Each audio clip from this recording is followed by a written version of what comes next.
At ito naman yung kanyang napaka-puging forma, no, ni Gixxer 250. Pagdating naman sa kanyang braking system, ayan guys, naka single disc brake at naka ABS or anti-lock braking system. So yun mga Sir Pops, welcome back again sa ating vlog. For today's video mga Sir Pops, nandito po tayo ngayon sa Robinsons Mall, Roxas. So meron po ditong mall display si Suzuki SMDI Solid Roxas Avenue. So yung gagawin po natin ngayon dito is update po tayo ng mga motor nila dito na display. At saka titingnan din natin kung ano nga ba yung mga freebies na ma-avail na po natin dito.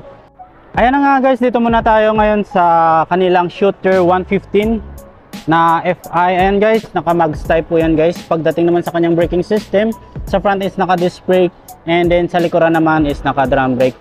At ang available na color dito guys, no, is yung violet. Dito naman sa kanyang meter panel, ayan, is naka-analog type. Pagdating naman sa kanyang all light system is naka halogen bulb type. Ayan guys, sa headlight, sa tail light at saka yung sa kanyang turn signal light. And guys, at meron dito nga nakapangalan na Shooter, no, 115 FI fuel injecting. At meron dito sa gilid nito is may pangalan na Suzuki. At ang combination color naman ito is color white and black, then may pagka blue dito guys, no. Ito naman ang Smash 115 spoke type. Meron silang available color dito na green at saka yung combination naman nito is yellow. At dito naman sa kabila yung black, then yung star na design dito na may pangalan sa gitna na Suzuki. Dito naman ang red nila na color. Ayan guys. At ang presyo naman nito guys is nagkakalaga lamang ng 66,087. At yun ang mga Sir Pops, kung nahanap na rin po tayo ng automatic na motor, is available po dito si SkyDrive Sport. At meron ditong available dalawang kulay, yung dark blue at saka yung glossy pink. At pagdating naman sa kanyang braking system, sa front is naka disc brake, naka single pot piston caliper, at yung ginamit dito na brand is naka Nissin. Ayan po guys, Nissin. Dito naman is naka drum brake. Ito naman sa kanyang meter panel, naka analog type po dito, hindi po siya guys naka digital. At meron din ditong side pocket, and guys, dalawa. At naka shutter lock yung kanyang ignition type. At meron din ditong hook sa front. Pagdating sa starting system, meron po itong push start electric at saka yung kickstarter. Ang halaga naman ito is 75,057. So dito naman tayo kay Boardman Street 125. Ayan po, at meron sila ditong available color na dalawa, yung glossy black at saka yung maroon red. Ayan. At ang spot cash naman ito ni Boardman Street 125 is 86,306. At next naman po tayo dito sa kanilang muscular sporty scooter, no. Ayan guys, ang Avinis 125. At meron ditong available na matte black, glossy orange at saka yung glossy white. Headlight is naka LED, turn signal light naka halogen. At dito naman sa kanyang tail light is naka LED na rin. Nandito yung kanyang gas tank. Dito naman sa meter panel is naka full digital. Ayan guys, meron din ditong side pocket na naka open at saka may open close. Ayan guys, may hook din dito. Ayan. At si Avinis 125 ay nagkakahalaga lamang ng 83,878. Alright guys, dito naman tayo sa pinakabagong model ni Suzuki Boardman Street 125 Executive. Ayan guys. So pagdating sa kanyang tire size guys, no, is the same na rin sila, 12 inches yan po yan guys. Ito yung nagandahan ko dito, yun guys, no, yung pillion step niya dito is nakatago. Dito naman sa kanyang meter panel naka digital. At dito naman sa kanyang switches button, dito may high beam, low beam, turn signal light, horn, at saka yung kanyang kill switch, meron siyang off at saka yung activate.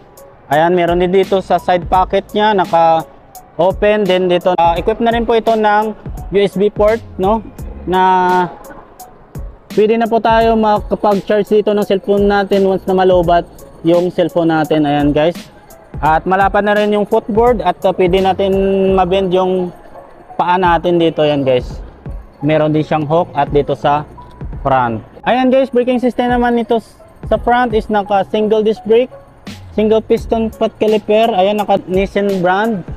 Doon naman sa likuran is naka drum brake. So meron din itong kill switch pagdating sa kanyang side stand. At dito naman yung kanyang emblem na Boardman Street X or Executive Class.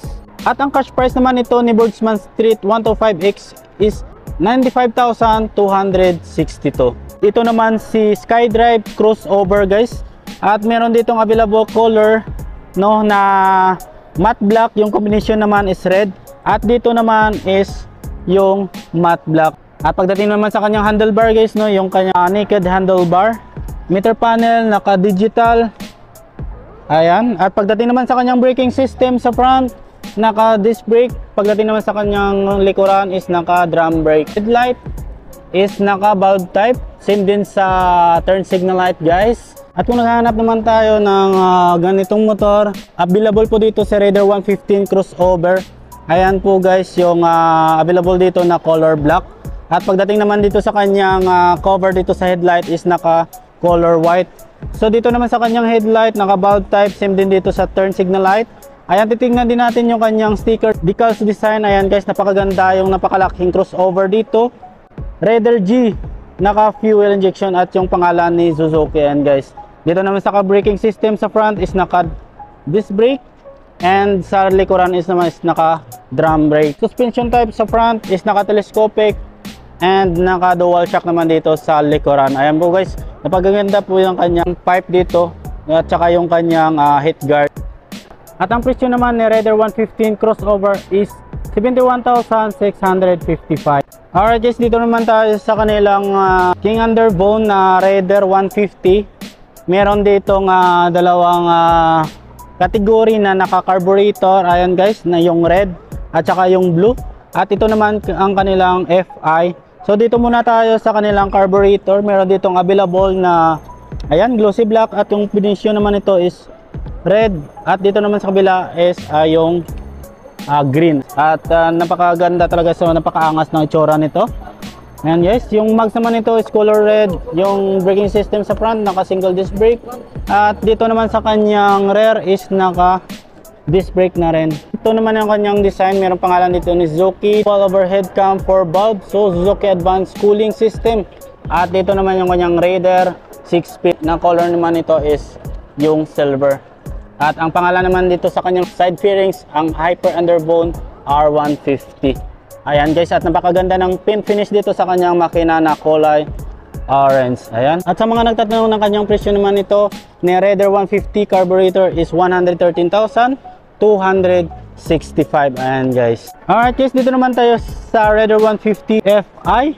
At meron sila ditong dalawang available color na matte black at saka yung combination naman nito is orange. Ayan guys. At meron din ditong white no pagdating sa kanyang side cover.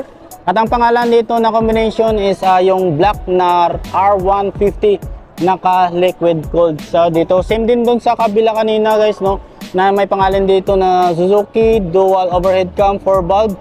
Ayan.